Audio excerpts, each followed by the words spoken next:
اس امت کے مصطفیٰ سے ٹوٹے ہوئے عشق کے تعلق کو، محبت کے تعلق کو، اتباع کے تعلق کو، غلامی کے تعلق کو بارہا ہر صدی میں مضبوط تر کیا جائے گا، اور 100 سال بعد پھر کمزوری آئے گی، پھر مجدد آئے گا، اور یہ مجددین کا سلسلہ حضرت امام مہدی علیہ السلام کی آمد تک جاری رہے گا۔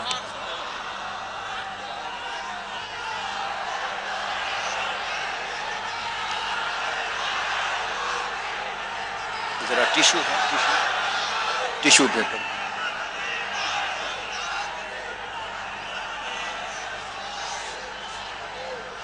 اس لیے یہ آقا علیہ السلام کی امت کو شرف دیے، امت کو شرف دیے۔ اس لیے پہلے ہر نبی کے بعد جب ان کی امت میں بگاڑ آتا تو اصلاح کے لیے پیغمبر آتے، ہر نبی کے بعد نبی آتا، ہر رسول کے بعد رسول آتا، مگر تاجدار کائنات آئے، فرمایا میرے آنے کے بعد نبوت اور رسالت کا سلسلہ ختم کر دیا گیا، ختمت بین نبوت و رسالہ، ختم کر دی گئی، اور سلسلہ انبیاء اور سلسلہ رسل بند کر دیا گیا، کیونکہ میرے آقا اول الخلق تھے اور آخر الانبیاء ہوئے۔ تخلیق میں، کائنات میں سب سے پہلا نور مصطفیٰ کا تھا، اور ظہور میں سب سے آخری نبوت اور رسالت مصطفیٰ کی تھی۔ اب انسانی فطرت تو وہی ہے جو پہلے ہوتا تھا، حالات وقت بدلنے کے ساتھ ساتھ خرابی آتی تھی، گمراہی آتی تھی، عقائد میں بگاڑ آتا۔ آپ نے پہلے مذاہب کی کتابوں کو دیکھا، بہت کچھ دیکھا، تبدیلیاں ہو جاتی، عمل تو وہی ہے، فطرت تو وہی ہے، تو پھر نبی اور رسول آ کے اس کی اصلاح کر دیتے، پھر ریوائز کر دیتے، پھر ریوائز کر دیتے، پھر ریویو کروا دیتے، پھر اس کی اصلاح ہو جاتی۔ مگر جب آقا علیہ السلام کی بعثت پر نبوت و رسالت کا سلسلہ بند کر دیا تو نبوت و رسالت کا بدل اللہ نے حضور کی امت کے لیے مجددین میں بدل دیا۔ اب قیامت تک جو کام پہلی امتوں کے انبیاء کرتے تھے، امت محمدی کا وہ کام حضور کی امت کے مجدد کرتے رہیں گے۔ یہ شرف امت کو دیا، اس لیے فرمایا جس امت کا اتنا بڑا شرف ہو، اس امت کی جو اجتماعیت ہے، اکثریت ہے، اور اس اجتماعیت کو سنبھالنے والی جو جماعت ہے، وہ جہاں بھی ہو، یہ بات سمجھنے والی، خواہ وہ سرزمین ہند ہے، خواہ وہ پاکستان ہے، خواہ وہ سرزمین عرب ہے، عجم ہے، دنیا میں جہاں جہاں مسلمانوں کی اجتماعیت دیکھو اور سواد اعظم دیکھو، مسلمانوں پر واجب ہے کہ اپنے ایمان اور اولادوں اور نسلوں کے ایمان اور عقیدے کی حفاظت کے لیے وہ اجتماعیت سے جڑ کے رہیں۔ جڑے رہیں گے تو ایمان ان کی نسلوں میں چلے گا، کٹے رہیں گے تو شیطان اچک کے لے جائے گا۔ فرد قائم ربط ملت سے ہے تنہا کچھ نہیں، فرد قائم ربط ملت سے ہے تنہا کچھ نہیں، موج ہے دریا میں اور بیرون دریا کچھ نہیں۔ یہ موجیں جو اکڑتی ہیں اور بڑے بڑی کشتیوں کو ڈبو دیتی اور دریاؤں بڑے بڑے شپس کو، جہازوں کو ہلا دیتی ہیں، اتنی طاقت ہوتی ہے نا موجوں میں، اتنی طاقت ہوتی ہے۔ وہ موج جو طوفان بپا کرتی ہے، جہازوں کو ڈبو دیتی ہیں، اگر وہ اکٹھی ہوتی ہیں طاقت کے ساتھ تو جہاز الٹ جاتے ہیں۔ اگر وہ موج ایک ایک ہو جائے اور سمندر سے باہر نکل جائے تو پانی بن کے بکھر جاتی ہے، اس کی حیثیت کوئی نہیں رہتی، حیثیت نہیں رہتی۔ یہی ایسی ایک قدرت کا یہ نظام ہے، نظام قدرت ہے، نظام فطرت ہے۔ اس لیے آقا علیہ الصلوۃ والسلام نے فرمایا اور اب پہچان دی، صاف ظاہر ہے کہ ساری امت تو یکجا نہیں ہو سکتی، یہ تو پاسبل نہیں کہ پوری امت اور کل مسلمان وہ سارے ایک اجتماعیت میں جمع ہو جائیں، یہ تو ہوتا نہیں، یہ تو ہوتا نہیں۔ میں بھی پوری دنیا میں سفر کرتا ہوں اور میں شرق تا غرب مسلمانوں کو میں نے زندگی میں یہ کبھی نہیں کہا کہ تم منہاج القرآن میں شامل ہو جاؤ، میں نے کبھی نہیں کہا کہ منہاج القرآن ہی واحد ایک جماعت ہے جو تمہارے ایمان اور عقیدہ کو بچائے گی۔ آپ اگر میرے 7,000 خطابات کو بھی سنیں تو میں نے اس التزام سے کہ منہاج القرآن میں شامل نہیں ہوگے تو تمہارا عقیدہ اور ایمان نہیں بچے گا، اور صرف اسی میں شامل ہونے سے بچے گا، یہ کلمہ آپ نے میری لائف کے 30 سال میں کبھی نہیں سنا. میں نہیں کہتا، مگر یہ ضرور کہتا ہوں ورلڈ وائڈ پوری دنیا میں یہ آپ کو میرے سینکڑوں ہزاروں خطابات میں نصیحت ملے گی کہ لوگوں اجتماعیت چھوڑ کے تنہا نہ رہو، اجتماعیت سے جڑے رہو، جماعت کے ساتھ جڑے رہو، کیونکہ اللہ اور اس کے رسول کا حکم ہے. تنہا رہو گے تو نہ اپنا عقیدہ بچا سکو گے، نہ اپنے بچوں کا، نہ اپنے مفادات کی حفاظت کر سکو گے، نہ خیر محفوظ ہوگی. جڑو. اب سوال پیدا ہوتا ہے کہ جڑیں جماعت کے ساتھ، تو کون سی جماعت؟ میں کہتا ہوں عقل و دانش سے کام لو. جو جماعتیں آپ کو دستیاب ہوں ہر ایک کو دیکھ لو، جو جہاں دین اور ایمان اور عقیدہ کی حفاظت اور دنیا اور دین کے دونوں معاملات کی جہاں سب سے زیادہ بہتری اور حفاظت کی امید نظر آئے، اس سے جڑ جاؤ، اس سے جڑ جاؤ.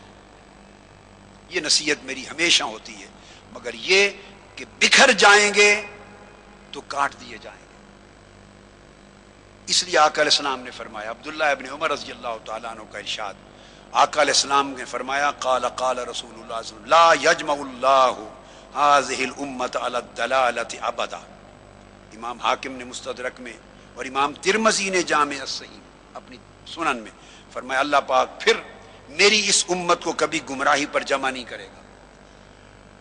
اور گمراہی پر جمع نہ ہونے کا مطلب کیا؟ فرمایا ید اللہ علی الجماعہ، اللہ کی حفاظت کا ہاتھ ہمیشہ جماعت کے اوپر ہوتا ہے.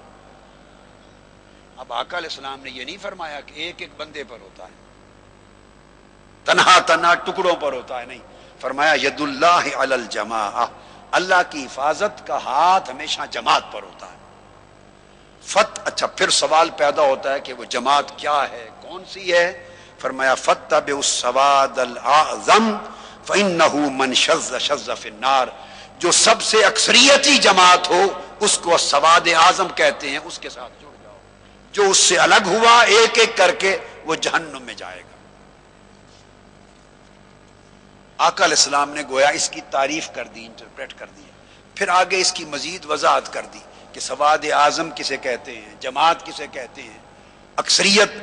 فرمایا حضرت ابو ذر غفاری رضی اللہ تعالیٰ عنہ روایت کرتے ہیں، امام احمد بن حنبل نے روایت کیا اور امام عبد الرزاق اور امام طبرانی نے، آقا علیہ السلام نے اس کو ایکسپلین کیا، اس کو ایلیبوریٹ کیا اور سمجھا کے کہا کہ اکثریت اور جماعت سے مراد کیا ہے. انہ قال اثنان خیر من واحد، ایک طرف دو ہوں ایک طرف ایک، تو ایک سے دو کا جمع ہونا بہتر ہے. وثلاثۃ خیر من اثنین، تین ہوں تو وہ دو سے بہتر ہیں. اربعۃ خیر من ثلاثہ، جدھر چار ہوں وہ تین سے بہتر ہیں. تین مثالیں دے کر میجورٹی اکثریت کا جب بیان کر دیا تو پھر فرمایا فعلیکم بالجماعہ، اس کو جماعت کہتے ہیں، اس کو لازم پکڑو، اس کے ساتھ رہو.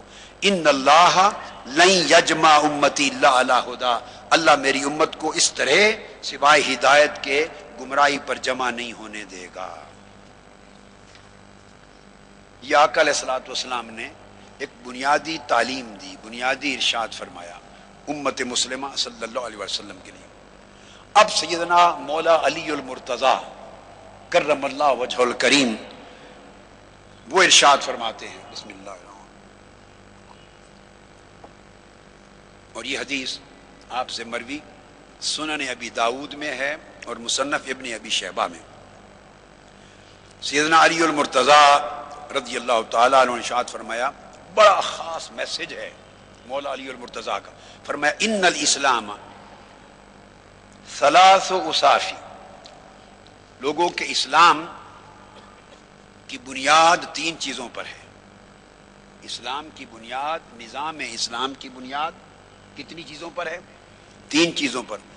اب اندازہ کر لیں سگنیفیکنس اتحاد کی اور جماعت کی کیا. فرمایا الایمان والصلاۃ والجماعہ، تین چیزوں پر نظام اسلام کی بنیاد قائم ہے. ایک ایمان پر، ایک نماز قائم کرنے پر، اور ایک جماعت کے ساتھ جڑے رہنے پر. جماعت کے ساتھ جڑے رہنے پر. یہ اس سے مراد نماز با جماعت نہیں ہے، جماعت کے ساتھ جڑے رہنا اگر نماز با جماعت بھی اسی تصور جماعت کا حصہ ہے کہ اکیلے نماز پڑھیں تو عبادت تو تب بھی ہو رہی ہے، اور جماعت کے ساتھ پڑھیں تو تب بھی وہی عبادت ہے، بلکہ فرق اتنا ہے کہ اکیلے پڑھ رہے تھے تو سب کچھ قرآن کی تلاوت بھی کر رہے تھے، اور جماعت سے پڑھ رہے ہیں تو چپ کے کھڑے ہوئے ہیں، بول بھی کچھ نہیں رہے، نہ سورہ فاتحہ نہ کوئی اور سورت، امام پڑھے جا رہا ہے۔ باوجود اس کے اکیلے پڑھنے کا جو ثواب تھا با جماعت پڑھنے میں وہ 27 گنا بڑھ گیا۔ فرق کیا ہوا؟ وہ 27 گنا ثواب بڑھ گیا اسی نماز کا۔ اس میں کیا بنیادی پوائنٹ آف ڈیفرنس تھا؟ وہ یہ کہ وہ تنہا تھی، یہ جماعت کے ساتھ تھی۔ تو اللہ نے اجتماعیت کو اتنا بابرکت بنایا۔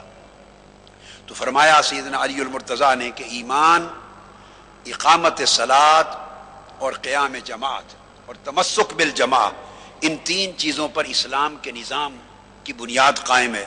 اور پھر فرمایا فلا تقبل صلاۃ الا بایمان، نماز قبول نہیں ہوتی ایمان کے بغیر۔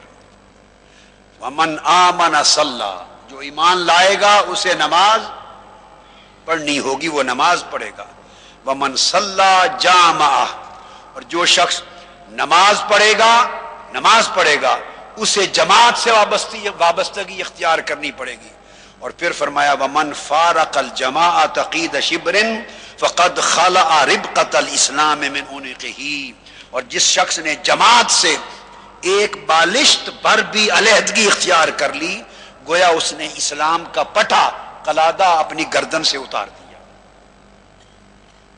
تو اسلام میں اتنی سخت تعلیم ہے اتحاد پر، اجتماعیت پر اور جماعت پر۔ پھر سیدنا ابو ہریرہ رضی اللہ تعالیٰ عنہ، پھر ان سے بھی یہی مروی ہے جسے امام مسلم نے روایت کیا کہ آقا علیہ السلام نے فرمایا ان اللہ یرضی لکم ثلاثا ویکرہ لکم ثلاثا، اللہ تعالیٰ تمہارے لیے 3 چیزوں کو پسند فرماتے ہیں اور 3 چیزیں ناپسند فرماتے ہیں۔ جن کو پسند کیا فیرضی لکم ان تعبدوہ، وہ 3 چیزیں کیا ہے؟ ایک، اللہ چاہتا ہے، پسند کرتا ہے کہ تم اس کی عبادت کیا کرو، ولا تشرکوا بہ شیئا، دوسری چیز چاہتا ہے کہ اس کے ساتھ شرک نہ کرو، وَأَن يَعْتَصِمُوا بِحَبْلِ اللَّهِ جَمِيعًا وَلَا تَفَرَّقُوا، اور تیسری چیز اللہ پسند کرتا ہے کہ اللہ کی رسی کو اجتماعیت کے ساتھ تھام لو اور ٹکڑوں ٹکڑوں میں نہ بٹو۔ اور 3 چیزیں جو اللہ ناپسند کرتا ہے، وَيَكْرَهُ لَكُمْ قِيلَ وَقَالَ، یہ جو کڑ کڑ کرنا اور قیل و قال کرنا اور بحث و تمیز کرنا، تکرار کرنا، چھوٹی چھوٹی بات پہ جھگڑا کرنا جس سے پھوٹ پیدا ہو جاتی ہے، اللہ اس رویے کو ناپسند کرتا ہے۔ اس کی بجائے وسعت قلب اور برداشت اور ایک دوسرے کو سننے کا مادہ پیدا ہونا چاہیے۔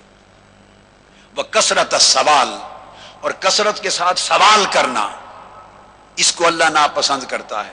وَإِضَاعَةَ الْمَالِ، اور مال کو بیجا ضائع کرنا، بیجا ضائع کرنا، خیر کے لیے نہیں ضائع، اللہ اس کو ناپسند کرتا ہے۔ اور پھر آقا علیہ الصلوۃ والسلام نے اور سیدنا فاروق اعظم نے اور بہت سے صحابہ نے ایک طریقہ نظام اسلام کا وضع کیا، اور اس حدیث کو ابن سعد نے طبقات میں اور کنز العمال میں روایت کیا گیا۔ ابو جعفر روایت کرتے ہیں سیدنا فاروق اعظم سے، فرمایا تشاوروا فی امرکم، اپنے امور کے فیصلے میں باہم مشورہ کیا کرو۔ فإن كان اثنان واثنان، اگر مشورے میں 2 کی رائے تقسیم ہو جائے، 2 ایک طرف اور 2 ایک طرف، یہ ڈیموکریسی ہے۔ اس سے بعض لوگ مجھ سے پوچھتے کہ جمہوریت کی اساس کیا ہے اسلام میں؟ یہ حدیثیں جتنی سنا رہا ہوں کہ 2 ایک سے بہتر، 3 2 سے بہتر، 4 3 سے بہتر، یہ ڈیموکریسی کی فاؤنڈیشن ہے اسلام میں۔ تو جمہوریت کی، اصل جمہوریت کی بنیاد آقا علیہ الصلوۃ والسلام نے دنیا میں رکھی۔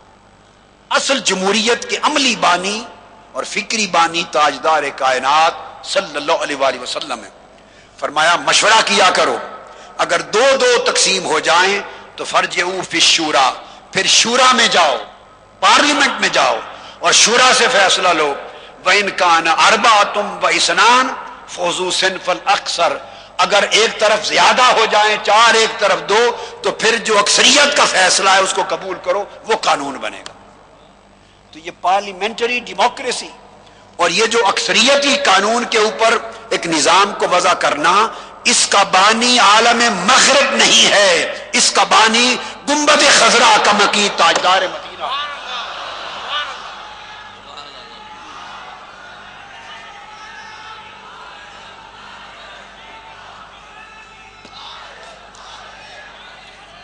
اب یہ بات آپ سن چکے، اب میں آقا علیہ الصلوۃ والسلام کے اس حکم کی تعمیل کی نصیحت کرنے کے بعد اب آپ کی سیرت طیبہ کی طرف آتا ہوں۔ اس حکم کی تعمیل کرو گے تو دنیا میں شان سے رہو گے، مگر آقا علیہ السلام کی سیرت اس باب میں کیا ہے؟ کیونکہ اس سیرت کے بیان کے بعد پھر آقا سے روحانی تعلق اور عشق و محبت اور آپ کی عظمت کے ساتھ اکتساب فیض کا موضوع آئے گا۔ تیسرا حصہ سیرت آقا علیہ السلام کی کیا ہے؟ وہ سراپا امن و رحمت ہے۔ اگر کوئی شخص، میں سرزمین ہند پر یہ بات کہہ رہا ہوں، میں نے سرزمین مغرب پہ یہ بات کی، میں نے واشنگٹن ڈی سی اور امریکہ میں یہ بات کی، میں نے انگلینڈ میں بات کی، میں نے یورپ میں کی، آسٹریلیا میں کی، ہر جگہ برملا۔ میں نے کہا اگر کوئی سمجھتا ہے کہ دہشت گردی کا کوئی تعلق اسلام سے ہے تو وہ اپنی بد اعتقادی اور غلط فہمی کو دور کر لے۔ ہر فرد دنیا کا دہشت گرد ہو سکتا ہے، مگر جو غلامی مصطفیٰ میں ہے وہ دہشت گرد نہیں ہو سکتا۔ جس کا تعلق کلمہ اسلام کے ساتھ ہے، جس کا تعلق آقا علیہ السلام کی ذات کے ساتھ ہے، میرے آقا کا غلام، سچا کلمہ گو، مصطفیٰ کی محبت کا، عشق کا، اطاعت کا، سیرت کا، سنت کا تعلق کا دم بھرنے والا، وہ سرتا پا امن ہوگا۔ حضور کا غلام سرتا پا رحمت ہوگا، حضور کا غلام سرتا پا فیض ہوگا، حضور کا غلام خود بھی امن ہوگا، انسانیت کو بھی امن دینے والا ہوگا۔ جو دہشت گرد ہے اس کا کوئی تعلق نہ مصطفیٰ سے ہے نہ نظام مصطفیٰ سے ہے۔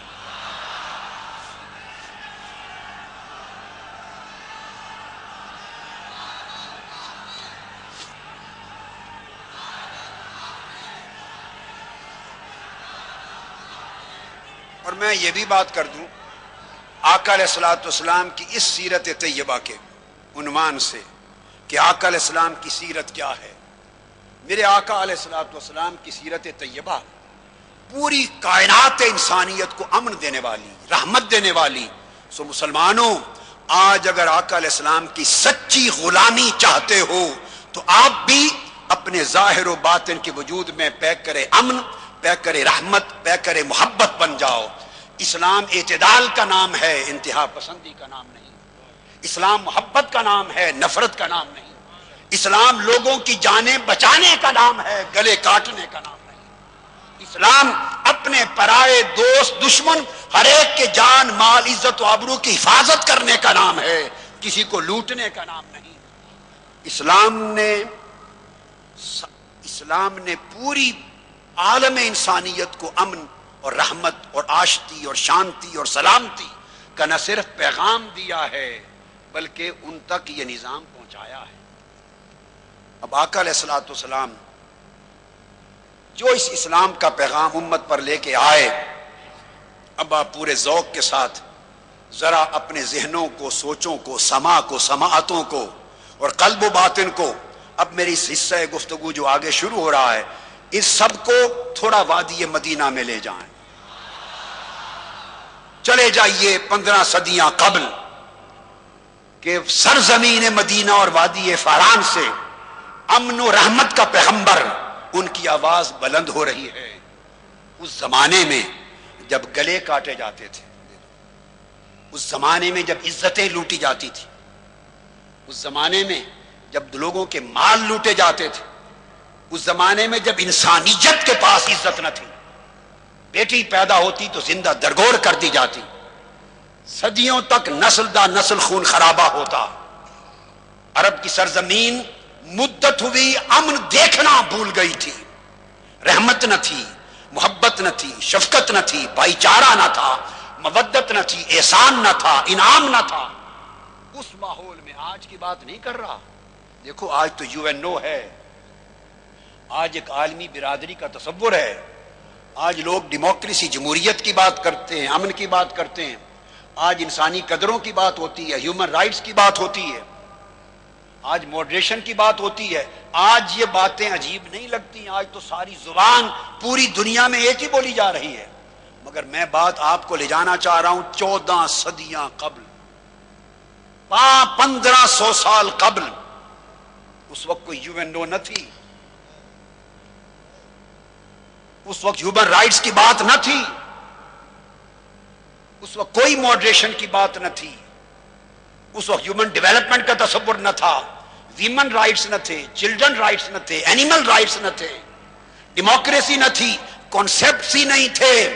ایک ہی قانون تھا، صرف گلے کاٹنا، گردنیں اڑانا، اور ریزولوشن آف ڈسپیوٹ کا کوئی اور راستہ نہیں تھا پیسفل، صرف قتل و غارت ہی تھا، لڑائی تھی، جنگ کے سوا کوئی قانون دنیا میں نہ تھا۔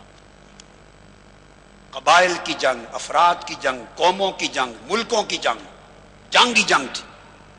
ذرا اس ماحول کو آنکھوں کے سامنے لائیں، اس ماحول میں جہاں ہر سو ظلم، جبر، دہشت گردی اور بربریت کا اندھیرا ہے، اس اندھیری رات میں ایک ہستی کھڑی ہوتی ہے، ہرا کے غار سے اتر کر مدینہ کی وادی پہ کھڑی ہو کے آواز دیتی ہے کہ بیٹیوں کو زندہ دفن نہیں کیا جا سکتا۔ وہ بولتی ہے کہ غلام آزاد انسانوں کی طرح عزت پائیں گے۔ وہ ذات بولتی ہے کہ گلا کاٹنا منع ہے، مال لوٹنا حرام ہے، گری ہوئی انسانیت عزت پائے گی، عورتوں کو یہ حقوق ہیں، امن ہوگا، آشتی ہوگی، سلامتی ہوگی، انتہا پسندی نہیں ہوگی، ماڈریشن نہیں ہوگا، تشدد نہیں ہوگا، ایکسٹریمزم نہیں ہوگی، ٹیررزم نہیں ہوگی، ہیومن کلنگ نہیں ہوگی۔ وہ ذات امن اور رحمت اور محبت اور شفقت کا پیغام لے کے کھڑی ہوتی ہے۔ ارے ایسی بولی جو بولی اس زمانے میں دور دور تک کوئی بولتا نہ تھا، مصطفیٰ نے یہ بولی کہاں سے سنی، کہاں سے سمجھی؟ میرے آقا آئے اور آپ نے پیغام دیا، اور اس پیغام میں آقا علیہ السلام اپنا پیغام محبت، پیغام رحمت، پیغام ہدایت لے کر طائف جاتے ہیں۔ اور جب طائف جاتے ہیں آپ کو پتھروں سے لہولہان کر دیا جاتا ہے، سر انور سے قدمین شریفین تک پورا جسم اقدس لہولہان ہے، بہ رہا ہے خون، رخساروں سے بہ رہا ہے، دانتوں سے بہ رہا ہے، لخت لخت میرے آقا کے جسم سے خون بہ رہا ہے۔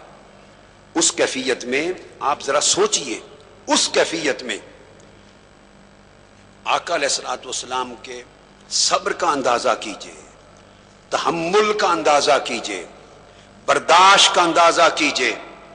اس کیفیت میں جہاں آقا علیہ الصلوۃ والسلام کھڑے، اس ماحول میں جبرائیل امین اپیئر ہوتے ہیں میرے آقا کے سامنے۔ میں حدیث متفق علیہ بخاری مسلم کی کوٹ کر رہا ہوں، کتاب و بدء الخلق، حدیث نمبر 3059۔ ایک پہاڑ کی دامن میں دیگ لگا کے میرے آقا کھڑے ہیں، اور خون میں لت پت ہے جسم اقدس، اور اباش طائف کے بدماش بڑے بڑے وڈیروں نے، لوگوں نے لڑکوں کو لے گئے کہ پتھروں سے بارش کر دی۔ میں یہ جملہ نہیں کہتا، مگر آپ خود سمجھ لیجئے کہ صبر کا، برداشت کا، تحمل کا عالم دیکھیے۔ اس کیفیت میں رب ذوالجلال کو جلال آتا ہے۔ میں علاوہ جملہ نہیں بولوں گا، بس آپ کو سمجھانے کے لیے، رب کائنات کو جلال آتا ہے، حکم دیتے ہیں جبرائیل پہاڑوں کا فرشتہ لے کے چلا جا۔ اپیئر ہوتے ہیں جبرائیل امین، یا رسول اللہ۔ آقا علیہ السلام فرماتے ان عائشہ رضی اللہ تعالی عنہ فنظرت فاذا فیہا جبریل فنادانی، میں نے دیکھا تو اچانک جبرائیل میرے سامنے کھڑے، مجھے آواز دی، یا رسول اللہ صلی اللہ علیہ وسلم، آواز دی جبرائیل نے، اور عرض کیا قد بعث الیک ان اللہ قد بعث الیک ملک الجبال لِتَأْمُرَهُ بِمَا شِئْتَ فِيهِمْ۔ اللہ رب العزت نے، یہ بخاری مسلم کی متفق الحدیث لفظوں پر غور کریں، اللہ پاک نے پہاڑوں کے فرشتے کو میرے ساتھ بھیجا، اور یہ پیچھے میرے پہاڑوں کا فرشتہ کھڑا ہے، اور اس لیے بھیجا ہے آپ کی نوکری کے لیے، اب جو حکم دینا چاہیں یہ تعمیل کرنے کے لیے آیا ہے، چونکہ آپ پر ظلم ہوا ہے، پتھروں سے لہو لہان کیا گیا ہے۔ فنادانی ملک الجبال، جب جبرائیل امین تعارف کروا چکے پہاڑوں کے فرشتے کا اور بتا چکے کہ اللہ نے فرمایا ہے آپ کا حکم چلے گا، آپ اشارہ دیں گے وہی کچھ ہو جائے گا، تو اتنے میں ملک الجبال پہاڑوں کا فرشتہ آگے بڑھا۔ یہ حدیث صحیح بخاری میں نے عرض کر دیا، حدیث نمبر 3059، صحیح مسلم کتاب الجہاد حدیث نمبر 1745، اور پھر نسائی اور ابن حبان ہر جگہ۔ وہ آگے بڑھے، ملک الجبال پہاڑوں کا فرشتہ، اس نے آواز دی، آقا علیہ الصلوۃ والسلام کی بارگاہ میں آواز دی اور کہا فسلم علیہ، اس نے مجھے سلام کیا، ثم قال یا محمد صلی اللہ علیہ وآلہ وسلم، فقال ذلك فيما شئت ان شئت ان اتبك علیہم الاخشبین۔ پہاڑوں کے فرشتے نے عرض کیا یا رسول اللہ، مجھے باری تعالیٰ کی بارگاہ سے حکم دے کر بھیجا گیا ہے کہ آج جو حکم کریں میں اس کی تعمیل کے لیے آیا ہوں، اگر آپ حکم فرمائیں، مجھے حکم کریں، میرے آقا علیہ السلام کی بارگاہ میں عرض کر رہے ہیں کہ میں ان دونوں پہاڑوں کو، جن دو بڑے پہاڑوں کا ایک سلسلہ ہے، ان پہاڑوں کے سلسلے کے درمیان جو طائف کی بستی ہے، اگر حکم کرے تو دونوں پہاڑوں کو اس طرح پیس دوں، ملا کر پیس دوں کہ بستی طائف کا نہ کوئی گھر بچے نہ کوئی فرد زندہ بچے۔ اور ایک اور حدیث میں ہے، دوسری میں، کہ اجاز حکم دیں تو میں اس بستی کو اٹھا دوں اور اٹھا کے بلندی سے لے جا کے اس طرح پھینکوں کہ قیامت تک اس سرزمین پہ کوئی بندہ پیدا نہ ہو سکے، ایسا زلزلہ بپا کر دوں، ہر شخص ختم کر دوں۔ یہ ملک الجبال نے عرض کیا، فقال النبی صلی اللہ علیہ وآلہ وسلم، اب عرض کیا آقا آپ کے حکم کا منتظر ہوں، کیا فرماتے ہیں؟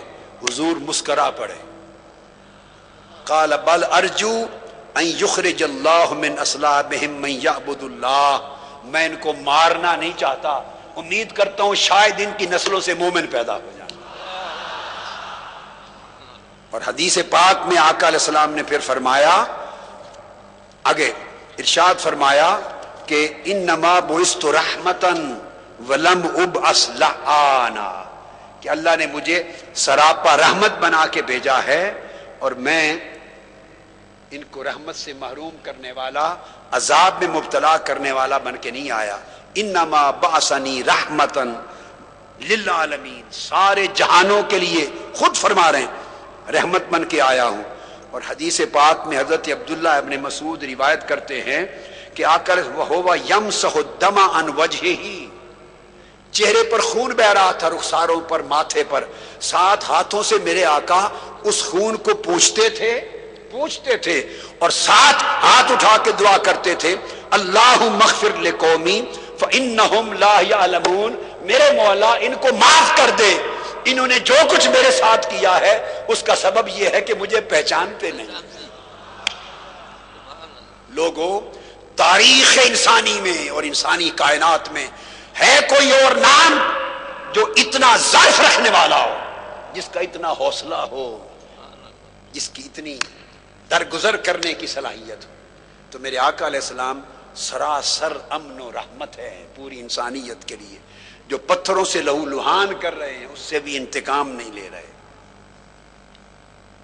اور پھر حضرت ابو ہریرہ رضی اللہ تعالیٰ عنہ وہ کہتے ہیں پھر حضور سے عرض کیا گیا، یا رسول اللہ اگر آپ پہاڑوں کے فرشتے کے ذریعے ان کا خاتمہ نہیں چاہتے تو کم سے کم اتنا ہی کر دیں، اور یہی ماجرا احد میں بھی ہوا۔ فقیل یا رسول اللہ ادعو علی المشرکین، یا رسول اللہ ان مشرکین کے خلاف بد دعا تو کر دیں، بد دعا تو کر دیں۔ قال انی لم ابعث لعانا وانما بعثت رحمتا، میں بد دعاؤں کے لیے نہیں آیا، میں دعاؤں کے لیے مبعوث ہوا۔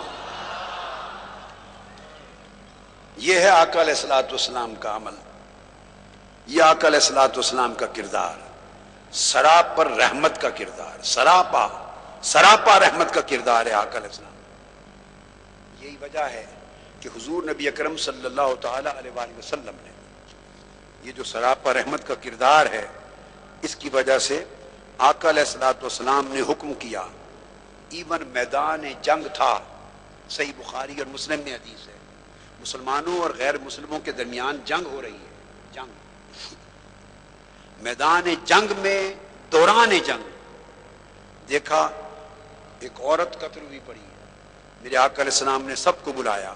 عبداللہ بن عمر رضی اللہ تعالیٰ عنہ روایت کرتے ہیں، فنہا رسول اللہ صلی اللہ علیہ وآلہ وسلم عن قتل النساء والصبیان، فرمایا خبردار اگر جنگ بھی جاری ہو تو دوران جنگ بھی عورتوں اور بچوں کو قتل کرنا بین کر دیا گیا، نہیں مار سکتے۔ آقا علیہ السلام نے یہ امت مسلمہ کو کورس آف ایکشن اور کردار عطا کیا، اور آقا علیہ الصلوۃ والسلام کا عمل رحمت کا، امن کا، محبت کا، وہ صرف نیکوکاروں کے لیے نہیں تھا، یاد رکھ لیں، یہ نہیں کہ جو نیک ہیں متقی ہیں ان کے لیے ہے، نہیں، گنہگاروں کے لیے بھی تھا۔ الحمدللہ آقا علیہ السلام نے ایک روز پوچھا صحابہ کرام سے کہ اللہ نے مجھے شفاعت دی، اللہ پاک نے مجھ سے پوچھا، آقا علیہ السلام فرماتے ہیں کہ اللہ پاک نے مجھ سے پوچھا کہ محبوب دو میں سے کوئی ایک چیز اختیار فرما لیں، ایک یہ کہ میں آپ کو کوٹا دے دوں، جتنی امت آپ کی قیامت تک ہوگی اس کا 50% اس کو بخشش ہو جائے گی۔ اللہ پاک نے فرمایا میں کوٹا دے دیتا ہوں، قیامت تک جتنی امت ہوگی 50%، نصف امت بغیر حساب و کتاب کے بخش دی جائے گی، بغیر حساب و کتاب کے۔ ایک آپشن یہ ہے، اور فرمایا دوسرا آپشن اللہ نے دیا کہ یہ کوٹا نہ لیں، 50% امت علل اطلاق بخشی جائے، نہ حساب و کتاب ہی نہ ہو۔ دوسری آپشن یہ ہے کہ آپ کو شفاعت کا حق دے دوں، جس کو چاہیں بخشوا لیں۔ تو آقا علیہ السلام فرماتے ہیں مجھے اللہ پاک نے فرمایا ان دو آپشنز میں سے کون سی قبول ہے؟ آقا نے فرمایا فاخترت الشفاعہ، میں نے کہا باری تعالیٰ مجھے امت کی بخشش کے لیے کوٹا نہیں چاہیے کہ آدھی امت بخشی جائے، کوٹا نہیں چاہیے، مجھے شفاعت کا حق دے دے۔ اللہ نے دے دیا۔ اب آدھی امت بغیر حساب کے بخشی جا رہی تھی، کیوں نہیں لیا کوٹا؟ اب آقا کی رحمت کا عالم دیکھیے، کوٹا اس لیے نہیں لیا کہ آقا نے سمجھا کہ اگر قیامت کے دن میری آدھی امت ساری بخش دی جائے، آدھی، اور اس کے بعد میرا کوٹا تو ہو جائے گا ختم، تو بعد میں کوئی گنہگار بچ جائے، وہ کوٹے سے باہر ہے، وہ پکار لے مجھے یا رسول اللہ میں مارا گیا، چھڑا لیں، تو میرے پاس تو اس کی بخشش کا اب کوٹا نہیں ہوگا، تو میں اس کو بچا نہیں سکوں گا۔ تو عرض کیا باری تعالیٰ مجھے کوٹوں میں نہ ڈال، مجھے کوٹے کے دھندے میں نہ ڈال، میری شفاعت کا حق مطلق کر دے کہ میں جس جس کی بخشش کا کہتا جاؤں تو بخشتا چلا جائے۔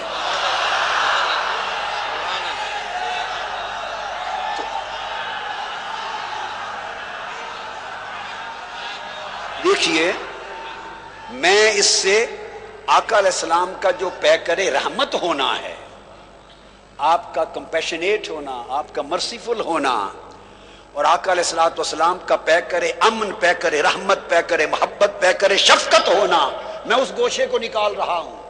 تو آقا علیہ السلام نے فرمایا کہ میرا کوٹا ختم ہو جائے تو باقی گناہگار امتی معلوم نہیں کوئی بعد میں بچ جائیں، حیدرآباد دکن سے بولیں حضور ہمیں چھڑا لیں، تو میں تو کہوں گا میرا کوٹا ختم ہو گیا۔ کوئی کراچی سے بول پڑے، کوئی بامبے سے بول پڑے، کسی کی آواز دلی سے آ جائے، کسی کی بنگلور سے آ جائے، کسی کی لاہور سے آ جائے، کسی کی دمشق سے آ جائے، کسی کی مصر، کسی کی بغداد، کوئی بول پڑے حضور چھڑا لیں، تو میں تو یہی کہوں گا نا کہ میرا کوٹا ختم ہو گیا۔ تو اب میں اب کیا کروں گا؟ عرض کیا باری تعالیٰ یہ کوٹے چھوڑ، کوٹے نہیں چاہیے، مجھے شفاعت کا مطلق اختیار دے۔ رب کائنات نے فرمایا محبوب وَلَسَوْفَ يُعْطِيكَ رَبُّكَ فَتَرْضَىٰ، تجھے کوٹا نہیں دیتے، مطلق شفاعت کا اختیار دیتے ہیں، اور شفاعت کا اتنا اختیار، محبوب جب تک تو بخشواتا رہے گا میں بخشتا رہوں گا، اور اس وقت سلسلہ بخشش اس وقت ختم ہوگا جب تو کہے گا کہ مولا میں راضی ہو گئی۔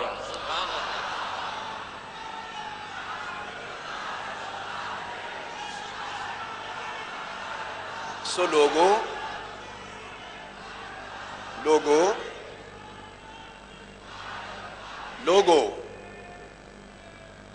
آقا کی سچی غلامی کا تقاضا یہ ہے کہ آپ بھی اس طرح آقا کی سیرت کی جھلک پیدا کریں کہ اس طرح انسانیت کے لیے امن کی، محبت کے، شفقت کے، احسان کے پیکر بن جائیں کہ آپ کے وجود سے ہر ایک کو امن ملے، آپ کے وجود سے ہر ایک کو امن ملے۔ تو آقا علیہ الصلوۃ والسلام نے پھر آگے جو بات فرمائی، پھر صحابہ کرام نے پوچھا کہ آپ کیا سمجھتے ہیں کہ یہ میں نے جو شفاعت کا حق لیا یہ متقین کے لیے لیا؟ صحابہ سے پوچھا کیا سمجھتے ہیں میں نے نیکوکاروں کے لیے لیا، جو نمازی، پرہیزگار، نیکوکار ہیں ان کو بخشوانے کے لیے شفاعت کا حق لیا؟ میرے آقا نے فرمایا نہیں، فرمایا نہیں، فاخترت للمذنبین الخطائین، اس لیے کہ وہ جو نیکوکار ہیں وہ تو اللہ کے فضل سے خود ہی بخشے جائیں گے، میں نے شفاعت کا حق لیا ہی گناہگاروں کے لیے ہے، خطا کاروں کے لیے۔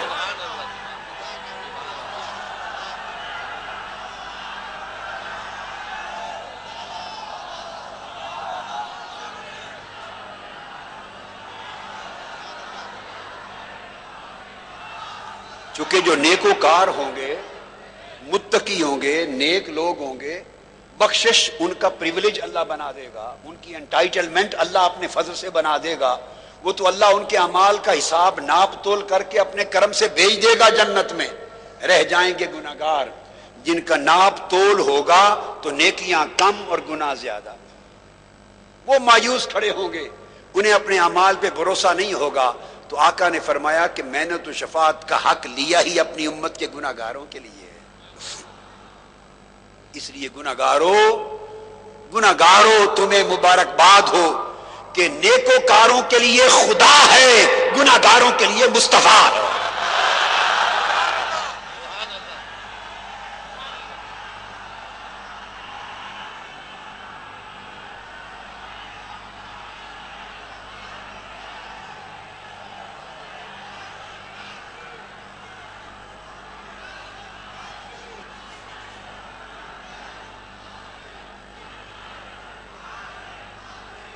اور ایک بہت امپورٹنٹ بات،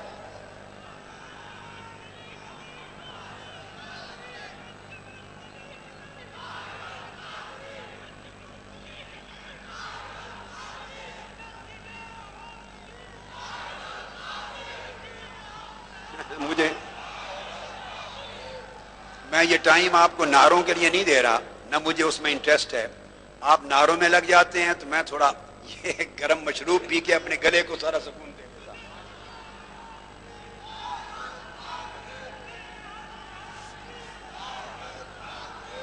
حاضرین محترم، میں آقا علیہ الصلوۃ والسلام مجلس میں بیٹھے ہیں، اور یہ حدیث جو پھر کوٹ کر رہا ہوں یہ پھر متفق علیہ، آقا علیہ السلام کی سیرت بیان کرنا، سمجھانا چاہتا ہوں کہ سیرت مصطفیٰ ہے کیا۔ مجلس میں بیٹھے ابو ہریرہ رضی اللہ تعالیٰ عنہ حدیث کے راوی ہیں، حدیث متفق علیہ، صحیح بخاری کتاب الصوم میں، اور کئی جگہ آئی ہے، ایک نہیں کئی جگہ صحیح بخاری میں آئی ہے، پھر صحیح مسلم کتاب الصیام میں، پھر ترمذی میں۔